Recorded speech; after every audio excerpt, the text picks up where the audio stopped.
Just to start off with, we've got an election coming up, and this will be played during that period of time before we go to vote. What do you see as the key issues this country and business face? What is the capacity of either side to deal with it? We could probably use the entire session just on that.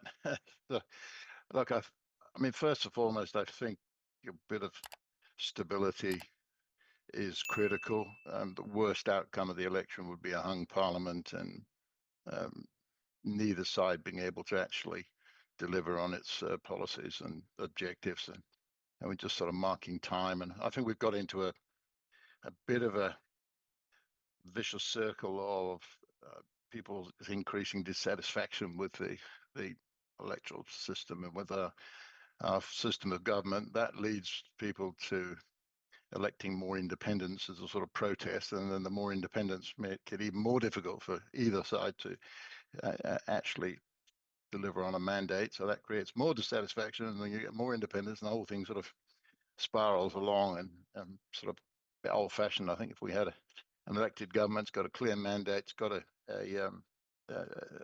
clear set of things they want to achieve, and then let them do it. And 4 years will be better than 3, but at the end of it, if they've done a good job, they're re-elected. If they haven't, they're turfed out. But I think we're in a world today where neither side can really execute. So, the second part of your question, about speaking too long, is sort of what are the major things for business. If you had to pick one, I'd say productivity. Yeah. I think it's pretty widely discussed now. Productivity's got this sort of bad name in that for many people in the street, it's sort of some esoteric term used by economists and doesn't really touch or impact ordinary people. And if you're a union member, it's a euphemism for cutting wages or holding wages down. Neither, of course, which is true. It's actually the complete opposite. If we don't get to grips with productivity, I think we're going to be in a bad place. How do we get to grips with it? How do we have a proper discussion about it? Well, I think, it's not rocket science. It's basically if any company is making more money and doing better with the same assets and people that it has today, it has more money to invest. That means that allows more employment.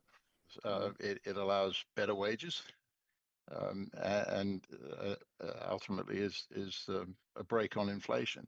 If you get the opposite, where productivity is falling, you've got to find ways of offsetting that. You put prices up, you reduce costs, you hold down wages, you lay off people, all of which go against the objectives of looking after working people and wages, etc. So trying to get the message down to something as simple as that. I think we've slipped now to 36 out of 38 OECD countries, or so, somewhere around there in terms of productivity. The US is now 25% ahead of Australia in terms of productivity.